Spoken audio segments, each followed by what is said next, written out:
দেশে বিশ্বমানের কিডনি চিকিৎসা ও কিডনি প্রতিস্থাপন সুবিধা সহ একটি পূর্ণাঙ্গ বিশেষায়িত হাসপাতাল প্রতিষ্ঠায় সহায়তার হাত বাড়িয়ে দিয়েছে যুক্তরাষ্ট্রের প্রবাসী বাংলাদেশিরা। ক্যালিফোর্নিয়ায় প্রতিষ্ঠিত অলাভজনক সংস্থা সোনার বাংলা ফাউন্ডেশন স্বল্প মূল্যে দেশের অসচ্ছল রোগীদের চিকিৎসা সহায়তায় ওই হাসপাতাল ও কিডনি ডায়ালাইসিস সেন্টার পরিচালনা করছে।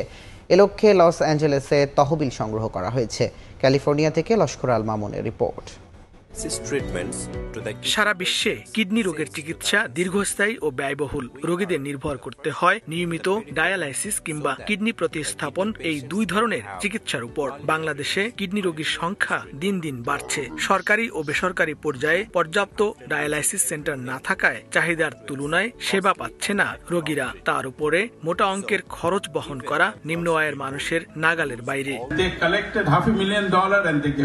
দেশের কিডনি রোগীর চিকিৎসা বিশেষ তহবিল সংগ্রহে যুক্তরাষ্ট্রের ক্যালিফোর্নিয়ায় আয়োজিত অনুষ্ঠানে বক্তব্য রাখেন বাংলাদেশি আমেরিকান চিকিৎসক ও বিশিষ্টজনরা। স্বল্প মূল্যে অসচ্ছল রোগীদের চিকিৎসা সহায়তায় এগিয়ে আসে যুক্তরাষ্ট্রভিত্তিক অলাভজনক প্রতিষ্ঠান সোনার বাংলা ফাউন্ডেশন বা SBF।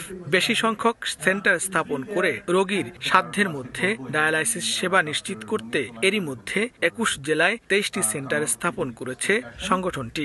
SBF আয়োজিত তহবিল সংগ্রহ অনুষ্ঠানে $3.5 লাখ বেশি অর্থ দান করেন প্রবাসী বাংলাদেশিরা। আপনার জীবনে সবচেয়ে বড় প্রফিট হলো মানুষের কল্যাণ করা।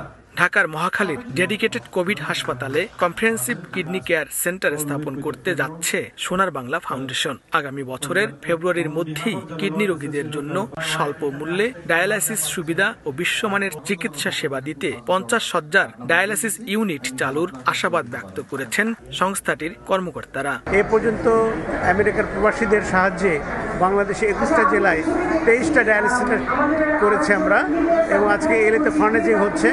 আমাদের ইচ্ছে বাংলাদেশের প্রত্যেকটা বড় বড় জেলা 64টা একটা করে ডায়ালিসিস সেন্টার করা এবং মানুষের দোরগোড়ায় ডায়ালিসিস সেবাটাকে নিয়ে যাওয়া। আমাদের নতুন যে প্রজেক্টটা হয়েছে কোভিড হাসপাতালের উপরে যে কয়েকটা ফ্লোর আমাদেরকে দিয়েছে, তো ওইখানে 50 বেডের ডায়ালিসিস সেন্টার হবে, ওইখানে আমাদের ক্যান্সার ইনস্টিটিউট হবে।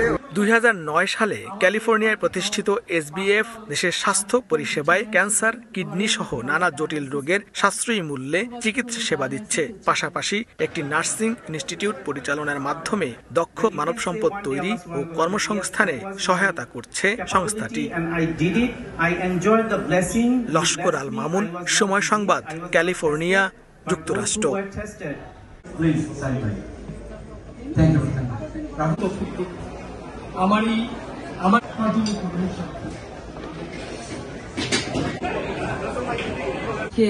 টোটালি একটা ডিফারেন্ট